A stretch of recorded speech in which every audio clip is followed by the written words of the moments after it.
got you. What's going on, man? It's your man Kenny Klarity. If it's in the culture, it's in the show. Welcome to Matt Black Podcast. Got my man sit with me again. You know how we do it. So listen, bro. I gotta ask you a question, man. Now that we know the invitation is coming, right?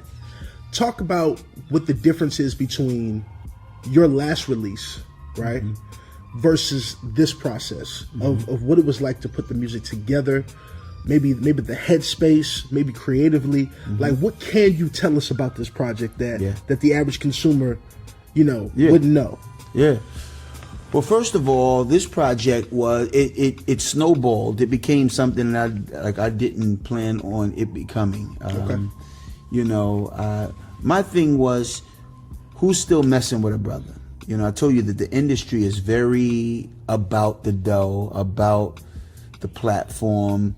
I got people that that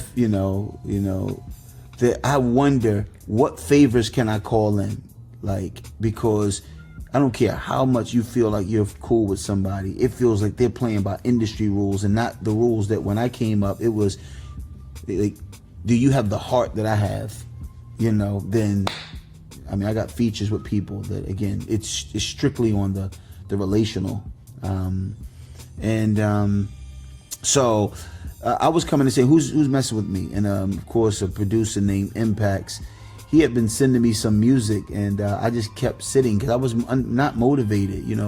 One of the things that this project has, almost even lacks, but in when it came, but it came late, was being birthed out of a motivation to do music. I literally did the project because I was tired of having spent the money. I basically spent the money for the beats and didn't want to waste the money. So I said, I better go and do it. And then I said, you know what? You're not doing it.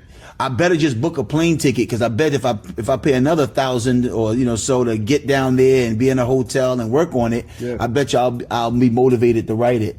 So it became something. Then when I came, with Calvin and Tone Crafters and Impacts, that whole squad, they brought all these pieces, you being one. And for the first time in my life, I sat in a room and I allowed contribution without having to have a lot of relational runway with people. I kind of literally allowed people to provide a service based on the recommendation of somebody. I've never done that before. I usually don't work with people I don't know well. I released a lot of it. Again, some hooks that were written or some ideas that were hidden. I don't usually release so much. So this project, is going to be different, and because it's going to have the input of others, but for me, I thought it was necessary in this moment. Let me tell you another thing that I think people need to know. It was intentional that it doesn't have any features. Now, J. Cole is probably one of the mainstream artists that sort of popularized this notion of no features. Of course, Nas boasts that there was no guest appearances, right? He's crowned the best lyricist, right? This, again, Christian hip hop has been a funny thing. And since working on this project, some of my own relationships with people from, the past have improved. So even the way things, after the project was really, in full swing, when I first started, I felt isolated. I felt on an island, detached, and just sort of, what's the word? I'm missing my word, but just sort of kind of just separated from the broader community. I didn't write in community, and some of that took effect on me. I didn't write within a music environment. I literally was doing it because I said I have something to say, but I just don't seem to have the musical motivation to say it. And then what ended up happening was I also wanted to use the music and say, I don't want people to think I'm trying to become relevant. So I'm going to call my friends and say, will you feature with me? Almost like he needed young dudes who haven't lost a step to help him because he has. So I said, let me just do a project that's just all me. A little EP is what I kind of was aiming for. A little EP, just me doing everything. Me sort of just going down different avenues, because as I go forward, I don't want it. I don't want people to think I'm leaning on people with buzz to help me to get buzz. No, I'm a bondservant of the Lord Jesus Christ. I only do it if I feel like I have something to say from God's perspective, and if there's any grace. I don't want people to say, "Oh, you look like you're trying." I want people to say, "Oh." Now, again, some people, they've never liked anything since Christology. Again, sometimes it's, wait a minute. Some people, has anybody told you that though? Yeah, what? I mean, come on. Yes. They have, well, like, they're not going to say that, but they pretty much stuck. So to use Jay-Z again, Hove on that new. People like, how come? You want my old? Buy my old album, right? Yeah. So I'm on to the next, right? And there are people who don't like this guy stood in the game, man. Since Reasonable Doubt, right? People want Reasonable Doubt, Jay. Even his man Guru was like, yo, you should do more Reasonable Doubt. And Jay said, yo, if I did music for you, I wouldn't sell. And so there's a sense in which all of this is my moment to contribute. And now I'm hoping that once this is, sort of circulates and people say, oh, I see what Ambassador's doing. Oh, I see what's on his heart. Oh, man, I like the fact that he doesn't like somebody who's trying to do anything. He's just doing him. And then when I start parlaying my relationships, it won't look like, oh, you're just trying to get relevant. It'll look like, okay, you're back in relational connection with music community. So let me say this. Let me take some time to Yeah. I've been on this thing recently where I've been trying to give people their flowers, right? Mm-hmm. Because I feel like we're in a space where you don't know how long you'll be able to engage with somebody, lock in with somebody, talk to them and tell them, what they've been able to contribute or impact that they've had, right? So I remember listening to the albums. Obviously, you start with Christology, mm-hmm. The Thesis, one of my favorite joints, things of that nature. Mm-hmm. And I remember feeling like, and I think a lot of people felt this way. They were like, we collectively loved the cross movement, but there was something you were giving us in these mm-hmm. for the Christian hip hop fans that we embraced. Mm-hmm. On a different level, you know what I'm saying? Like, it was like, yeah, okay, we got Crossroads, but we also got Ambassador, you know what I'm saying? And I feel like the bodies of work that you've given us have been, some of these have been like classic bodies of work. I remember even like a joint that was slept on, the Jesus record. I love that record. I remember telling you that too. I was when you got on that mug, Father, Abba, the God of Abraham, Isaac, and Jacob, you're outside. Like, when I heard, I said, "Oh my God!" I had to take the headphones off. You know what I mean? It'd be like, "Yo, I got it. This is burning my ears." You know what I mean? And that was DJ Official, the late DJ Official. Rest in peace to He Fish. could always give me, I guess, the New York roots. He's from New York. I began in New York, so that's some of that. Like, you give me a New York type beat, that's going to really be me. Yeah. And so I say that to say that in the work that we were able to craft, I was blessed to be part of the project, and the work that we were able to craft. Obviously, we can't divulge too much about it, but what I will say is, again, it was like seeing the master at work. Because for me, it was like I kind of got the feeling of what it was like when Jordan came back in 01, and he made the proclamation of, I'm coming back to play for the Wizards. Now, people can say, oh, he wasn't the same Jordan, but even for the kids who weren't old enough to share the court with Mike, just to see Mike in his element, you know what I'm saying? Just to see, like, yo, he's really writing this verse right here. He's really about to go to the booth, and you know what I'm saying? If I don't like it, I'm gonna have to tell him, fam, that ain't it. You know what I'm saying? But I get to see a dude that we grew up watching, and now we're in the league together, and he's like, yo, that's really Mike. Now, I mean, he can't go to the basket on me, but I gotta. So, I wanted to say, man, thank you, man, for the contribution you gave. And I think that when people hear this project, they'll be pleasantly surprised. I guess my question for you, just in building the anticipation, is in creation, in sonically, what are you hearing in the culture? How did that influence maybe where you were willing to go with this project? And just what is your mind state from that? So it's funny, I'm now listening a lot more than I was going into the project. I actually would do a different project had I listened like I listen now. We were coming off of the Migos being able to be appreciated, and I thought they had some of the most basic lyrics the most unimpressive. You know, even though I was able to appreciate, like, in I saw the genius in the simplicity. Yeah. But I was like, I just don't understand how that works. And I get mad at Christians who will get mad at Christian rappers like something they're doing is subpar. When again, I'm not dissing. Straightening. Like, we'll bust our blood vessel trying to come up with a hook that we think is creative, straightening, timely, and he just straightening. That's it. Ain't nothing get straight but straightening. Ain't nothing get straight but straightening. And people will be like, "Yo, I'm feeling that." That was it. And I'm like, but I go through great depths to come up with something that requires thought, and you're dissing me. Yeah. Again, I mean, my friends that you're not listening to me anymore, or you're not moved by what I'm saying, but you like that, and you say, and again, of course you like it because it's popular. Again, I remember people bigging up Soulja Boy, right, when he came out. It was like, Soulja Boy's a legend. Lil Flip, right? Huh? He was the first to do it. He was a legend. Oh, right. I remember Lil Flip was like, man, y'all spending more than 15 minutes on a verse, man. Y'all got to get your weight up. And what I'm saying is, Christians, to me, we deflate each other so much. And again, and we're so unmoved by the fact that, and again, I don't really even know. I don't know I don't know the barometer for judging what's hot. I think for most people, it's hot if it sounds close enough to what we already think is hot. Once again, I think that we like where the culture is. I don't think we have a vision for where we want the culture to be. We certainly don't want the culture to be anywhere it isn't already. We just want them to like us too. That's where we want to take the culture.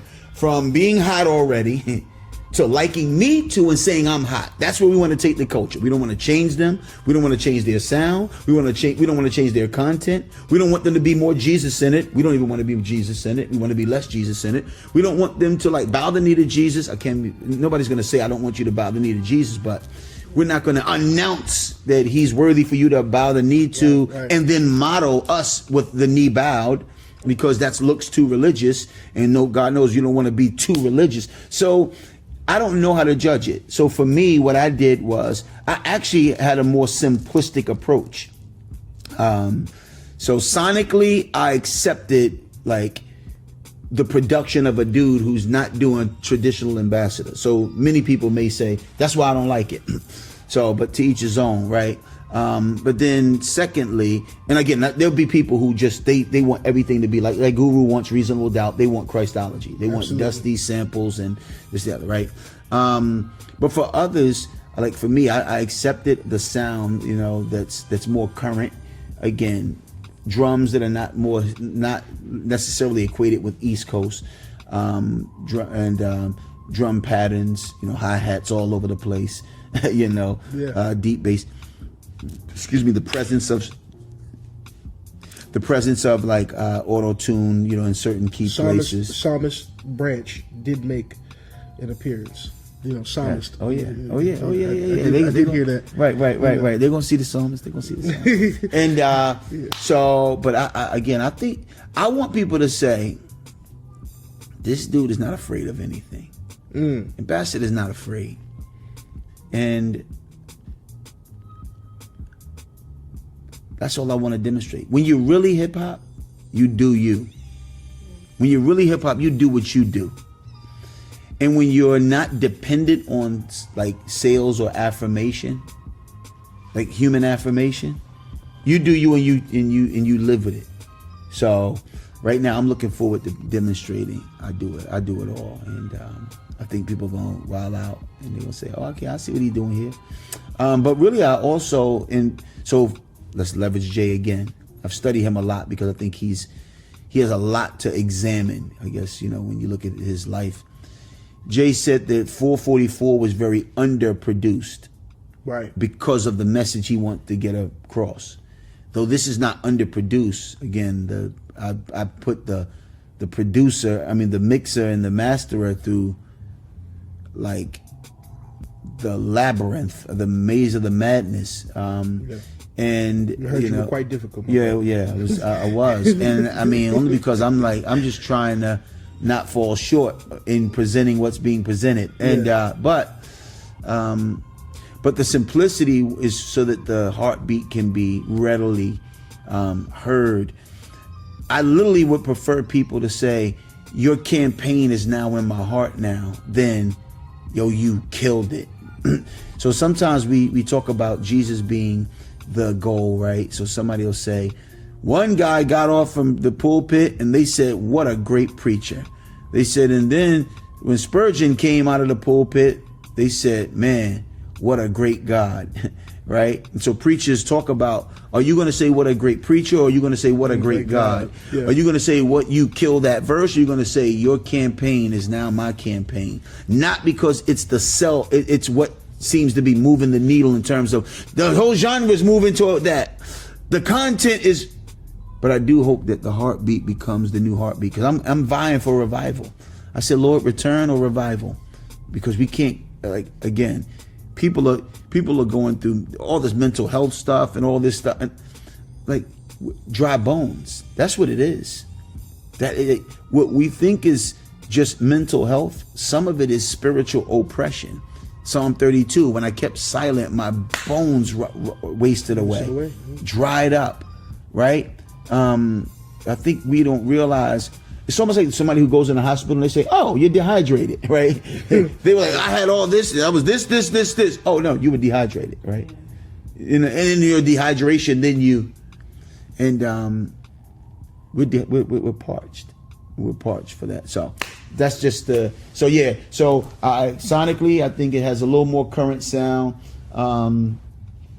There's a simplicity, because I kind of, when I started it was, that's where things were. And then lately I've been looking at all the complexity of bars and some of the things. I was like, okay. But I'm still glad I'm doing this way, because then when I reemerge, as I follow this up, I want to follow this up with this thing called Lost Tapes, which gives you kind of all these unfinished songs that happen in between. So really, when I came from 2010 to 2013, I did like 25 songs. At that time, my music community didn't affirm any of them, because that was when Reach was in its heyday. And I think they didn't like them. It's going to be interesting to hear what people say when they hear them. One time I did a couple verses from one. I just sat on my porch and I just did this. They were like, oh man, that's that heat. That's that heat. Fire. We need this again. I was like, yeah, this is what my group dissed me for. Yeah, we thought that was trash, right, when, at that particular time. But now. So I'm going to put that out, and then I'm going to work on a project, having learned all that I learned from working on this project. Yeah, man. Excited about it, man. The invitation. So I mean, if you want to just go ahead and let people know when that's coming out and stuff like that. See, I don't know that. If you wanted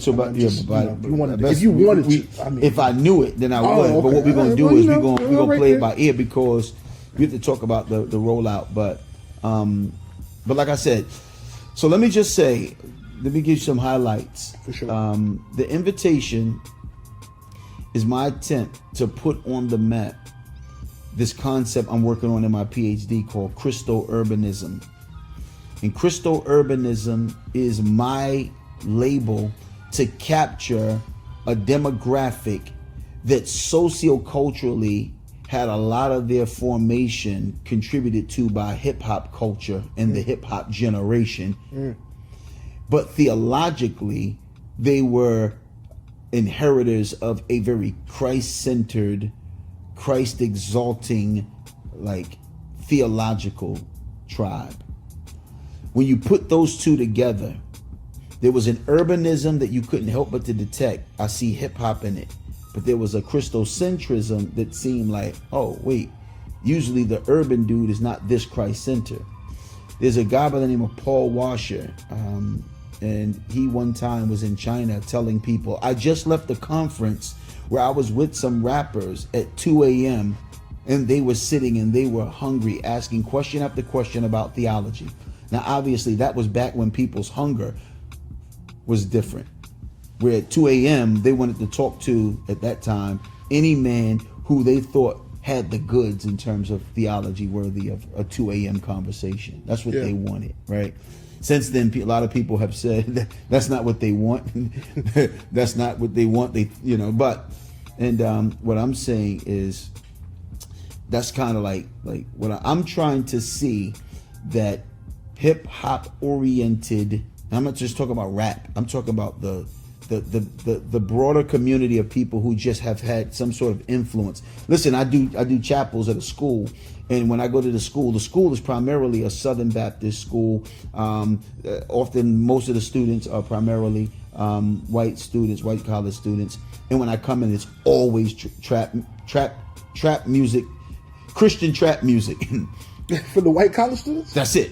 And when I go to the religious gathering for the college students, that's what's playing. Yeah, that's. And then I do all my tours, and every time I'm talking to young people, D-nows as they call them, and all these things. I mean, basically, it is the Lecrae playlist, basically the Andy playlist, and so it's. I said, man, this is everywhere in this context. They have not been shaped by the hip hop. They've been shaped by the Christians who've given them hip hop. Right. But there is a group that is shaped by the very hip hop that has affected Christian hip hop. I want to see that group so immersed, and now I would say re-immersed, back in a Christ-centeredness and a Christ-exaltedness, that it produces this blend I'm calling christurbanism. One more thing. Back in the days, not long ago, there was something called the Younger Evangelicals, and it was about some 40-year-olds that liked Piper and Mahaney and Keller, and that was their way to sort of describe this group. They got another tag, Young, Restless, and Reformed, and that was a group of people, right? And of course, they're primarily white, and they were primarily evangelical and things of that nature, and Reformed. So what would be a term that would describe the Gen X down to the Gen Z? Again, I have some kids, let's just say my adult kids, the younger adult kids, 23 and 24. And then, when you come into the cross movement, you got guys who cross 50, right? So you got from 50 to 24. How would you describe that group? What's the label for that group? You can say Gen X, Millennials, and Gen Z, but yeah, what overarching could you say? Yeah. If it's not Young, Restless, and Reform, what label? We don't even have a label for us. We don't have something that could help people to understand that group. Where's the continuity? Again, Young, Restless, and Reform. You're young, but you're restless, and you're reformed. They had that, but what's the one for us? Yeah. What are you going to say? And so there's no label for the Christian who thinks Jesus, who's as substantive in their Jesus centricity. Yet they differ from the Young, Restless, and Reform, or they differ from the younger evangelical who's just primarily white and hipster, because hip hop is a recognizable, social contributor to them. And I just think that my thing, christurbanism, is going to be what I'm trying to introduce. And I introduce it here on this project. And I'm trying to really fan that, because I think people are going to say it does describe me. I'm urban. And my urbanism has been affected by hip hop, not broader, mainstream suburban culture. Right. But don't get it twisted. The Christ-centeredness in me even makes me different than just the raw culture. And sometimes I think people talk about hip hop culture and they like the streets and they like the raw culture, and they think just their behavior is different than theirs. But I think their identity needs to be different than theirs. And they want to still be identified with them. I think, no. I think we have to have solidarity with the context we came from. But we're transformed. We're new. Absolutely. I'm excited, man. You got me boiling. I know what's coming. Listen, man, y'all go peep that. The invitation, especially when it drops. I'm going to need y'all. Also, man, for those who support the podcast, comment, subscribe to the Matt Black Podcast. And again, if it's in the culture, it's in the show. We signing out.